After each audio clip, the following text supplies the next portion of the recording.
സംഗമം തയ്യാറാകണം. നമ്മളിൽ പാവപ്പെട്ടവരുണ്ട്, ഉയർന്നവരുണ്ട്.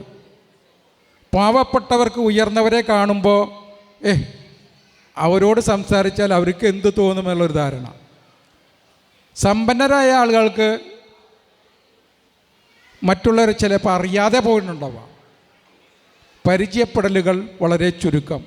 മരണ വീടുകളിൽ കണ്ടുമുട്ടുമെങ്കിലും സൗഹൃദം പങ്കുവയ്ക്കാനുള്ള ഒരു അവസരം അതിന് ലഭിക്കുന്നില്ല. വിവാഹ സ്ഥലങ്ങളിൽ കണ്ടുമുട്ടുമ്പോഴും എല്ലാവർക്കും ധൃതിയാണ്, ഭക്ഷണം കഴിക്കുക, പോവുക. ഇപ്പം ഇവിടെ തന്നെ നോക്കിയാൽ ഈ കുടുംബ സംഗമം വളരെ അകലത്തിലാണ് നമ്മൾ ഓരോരുത്തരും ഇരിക്കുന്നത്. കുടുംബത്തെല്ലാവരും ഒന്നിച്ചുകൂടി അടുത്തിരുന്ന് നമ്മുടെ വിശേഷങ്ങൾ പങ്കുവച്ച്, നമ്മുടെ മക്കളുടെ വിശേഷങ്ങൾ പങ്കുവച്ച് സൗഹാർദ്ദമായ ഒരു അന്തരീക്ഷം ഉണ്ടാക്കുന്നതിന് വേണ്ടിയാണ് ഈ കുടുംബസംഗമങ്ങൾ നടക്കുന്നത്. എന്തുകൊണ്ടും ഇതിന് പ്രയത്നിച്ച ഈ തലമുറയിൽപ്പെട്ട ഫൈസൽ ഉൾപ്പെടെയുള്ളവർക്ക് അതിൻ്റെ അഭിനന്ദനങ്ങൾ അറിയിക്കുന്നുണ്ട്. കാരണം ഈ തലമുറയിൽപ്പെട്ടവർക്ക് കൂട്ടുകുടുംബാദികളെക്കുറിച്ചൊരു ഓർമ്മ വന്നല്ലോ.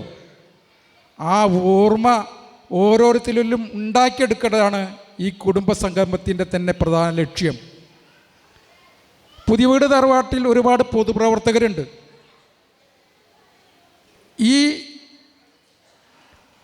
ഹാള് ഇരിക്കുന്ന സ്ഥലത്തിൻ്റെ വാർഡ് മെമ്പർ ഒരു പൊതുയോഗം, ഒരു പുതിയ വീട്ടിലെ അംഗമാണ് എന്നുള്ളത് കൊണ്ട് നിങ്ങൾക്ക് അഭിമാനിക്കാം.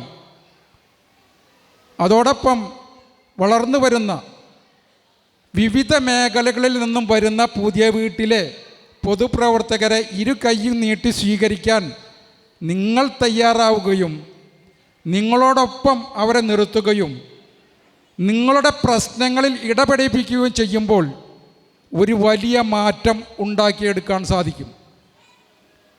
ഞാൻ നേരത്തെ പറഞ്ഞല്ലോ, കുടുംബ പ്രശ്നങ്ങളിൽ ഉണ്ടാകുന്ന ഒരു പ്രശ്നത്തിൽ ഇടപെടാൻ ഇന്നത്തെ തലമുറയിൽ ആരും സന്നദ്ധരല്ല.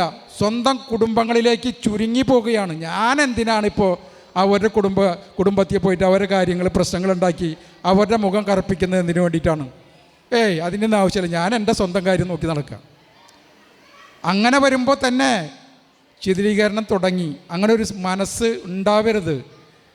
നമ്മുടെ കൂട്ടുകുടുംബാദികളിൽ ആർക്കെങ്കിലും എന്തെങ്കിലും പ്രശ്നങ്ങൾ വരുമ്പോൾ അതെൻ്റെയും കൂടി പ്രശ്നമാണെന്നുള്ള ഒരു ധാരണ നമ്മളിൽ ഉണ്ടാക്കിയെടുക്കണം. അതുമായി കാര്യഗൗരവമായി ചർച്ച ചെയ്യുന്ന അവസരത്തിലോ അതുമായി ബന്ധപ്പെടുന്ന അവസരങ്ങളിലോ അവരെ കാരണവന്മാരെ അനുസരിക്കാൻ നാം തയ്യാറാകണം. നമ്മുടെ അഭിപ്രായങ്ങൾക്ക് വിലയുണ്ടാകണം.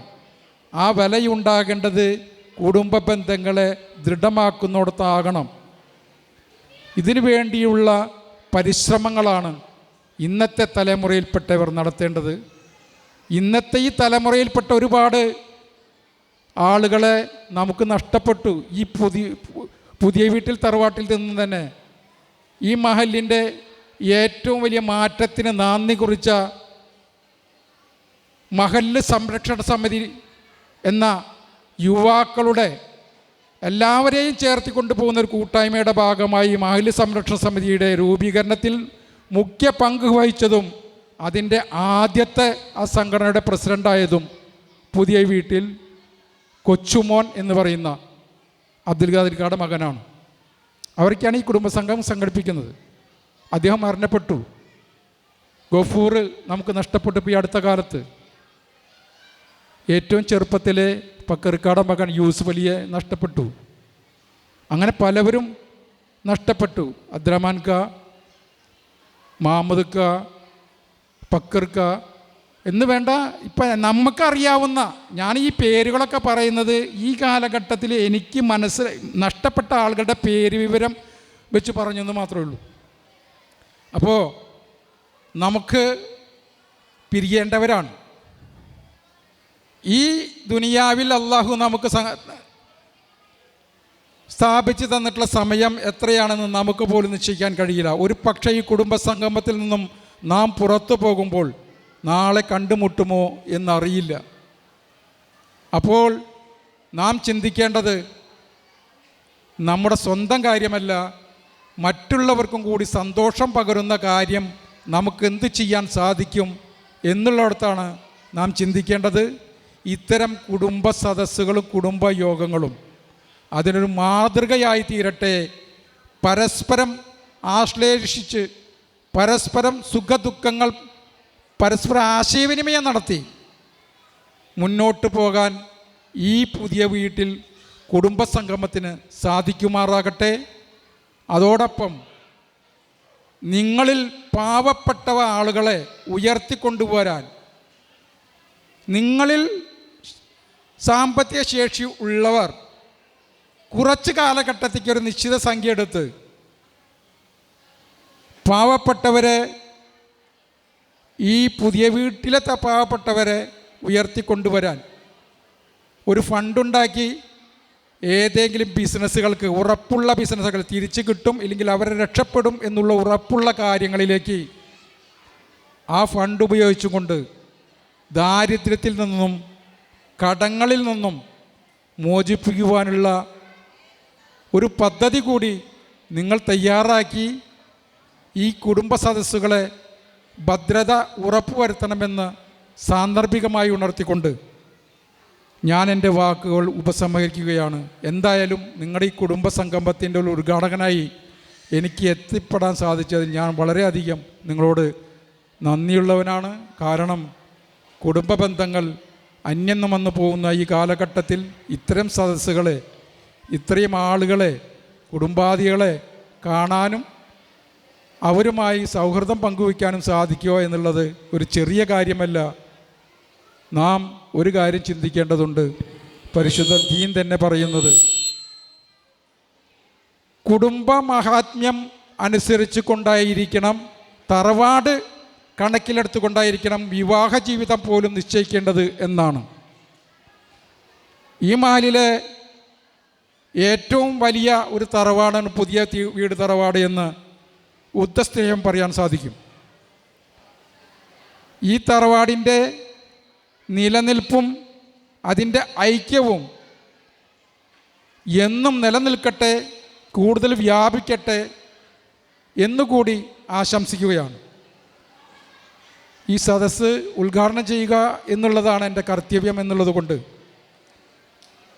ബിസ്മില്ലാഹി റഹ്മാനിർ റഹീം എന്ന പരിശുദ്ധ വാക്യത്തിൽ നിങ്ങളുടെ ഒത്തുചേരൽ അള്ളാഹു ഒരു സാലിയായ അമലാക്കി തരുമാറാകട്ടെ എന്ന് ആശംസിച്ചുകൊണ്ട് ഈ പുതിയ വീട്ടിൽ കുടുംബസംഗമം ഔദ്യോഗികമായി ഉദ്ഘാടനം ചെയ്തതായി പ്രഖ്യാപിക്കുന്നു. അസ്സലാമു അലൈക്കും വറഹ്മത്തുള്ളാഹി.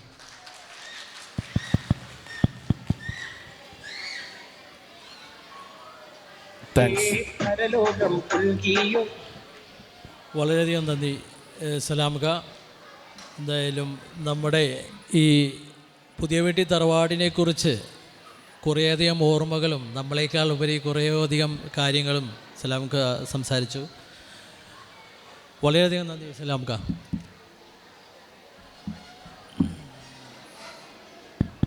പുതിയ വീട്ടിൽ തറവാട് കുടുംബസംഗമത്തിൽ വിശിഷ്ടമായ ഒരു പ്രോഗ്രാം നടക്കുകയാണ്.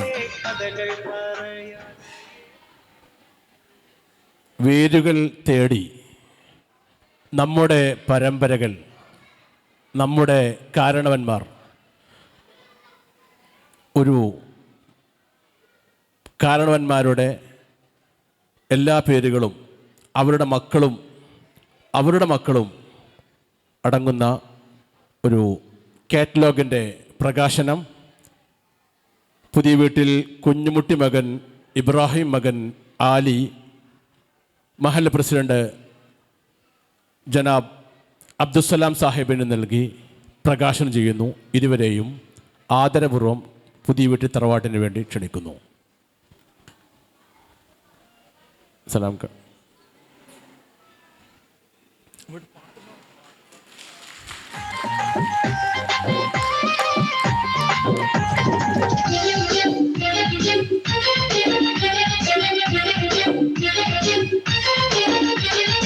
ഇമ്പത്തിൽ കൂടാനൊരുങ്ങുന്നുണ്ടേ, കഥകൾ പറയാനായി ഏറെയുണ്ടേ. ഇമ്പത്തിൽ കൂടാനൊരുങ്ങുന്നുണ്ടേ, കഥകൾ പറയാനായി ഏറെയുണ്ടേ. സ്റ്റേജിലുള്ള ആളുകൾ സ്ക്രീനിന്റെ ഭാഗത്തേക്ക് തിരിഞ്ഞിരിക്കണം. സ്റ്റേജിലുള്ള ആളുകൾ ഒന്ന് സ്ക്രീൻ ശ്രദ്ധിക്കുക. സ്റ്റേജിലുള്ള ആളുകൾ കസേരന്ന് അങ്ങോട്ട് തിരിച്ചിരിക്കും. പറഞ്ഞ മനസ്സിലായില്ലേ?